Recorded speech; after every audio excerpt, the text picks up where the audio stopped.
Hello everyone and welcome to the Pierrified vlog, where I like to discuss the joys and challenges of living with a disability. Now I know it's the second video I posted this week, but I'm trying to get that momentum going in order so I don't take another year hiatus and keep it up. I guess one of the reasons why I've been posting a lot is this grizzly beard and hair sometimes get a little bit out of control. But enough about that.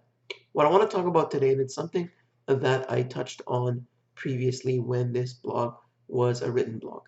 But I kind of wanted to get some video content behind this, maybe help in the fight um, against the transportation industry. So I want to talk about transportation and basically transportation by air.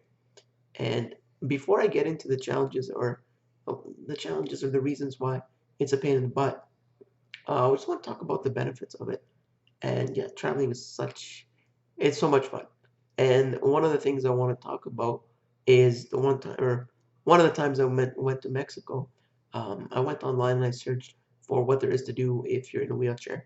And I was able to find a chair that floats in the water. Now, it's not like a boat or anything. I couldn't drive it or control it, but I was able to float around in the water. Had these big wheels, they were able to go over the sand, and then they would just float. So it was great. So once that chair came to the resort, jumped in and I just bounced around in the water, had my feet up, head back, just enjoyed it, just bouncing in the water. Very warm water. And, didn't have a care in the world at the time. It was just very relaxing. Yes, I burned my foot and I did have a grapefruit sized blister on it, but it was totally worth it. But there's only so many challenges that you can deal with when you want to travel. So get it, burnt myself. Probably could have been a little more smart or a little smarter about that. But anyways, one of the other challenges is the actual flight or getting onto the plane for the flight. And what happens in this scenario is basically you're able to drive the chair right up to the plane, but then you have to transfer from the nice, cozy, comfy chair into this very uncomfortable chair on a wheelchair, I guess, that fits in the aisle. My chair is 18 inches wide, so I need a little extra room. But then going from that into this 12-inch chair, just so you're able to fit in the aisle.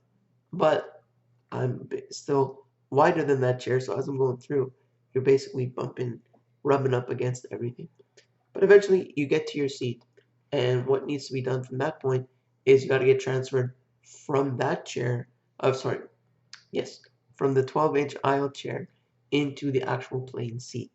And you can imagine the cabin of the plane is pretty small. So when you're trying to get another 2 or 3 people to help me transfer, you can imagine it gets pretty crowded pretty quickly. And that's what kind of makes it scary because you don't know if you're going to bump into somebody or if what's going to get caught or something like that. It's just very difficult and it just scary because you never know if something's going to happen. And that's what leads to a lot of the jitters because you always have that in the back of your mind. What if I get hurt and it ruins the trip? What I think would be ideal, which would be awesome, is if they could figure out where I can get the chair onto the plane, tie it down, buckle up, strap me in, whatever it needs to be done, and we take off.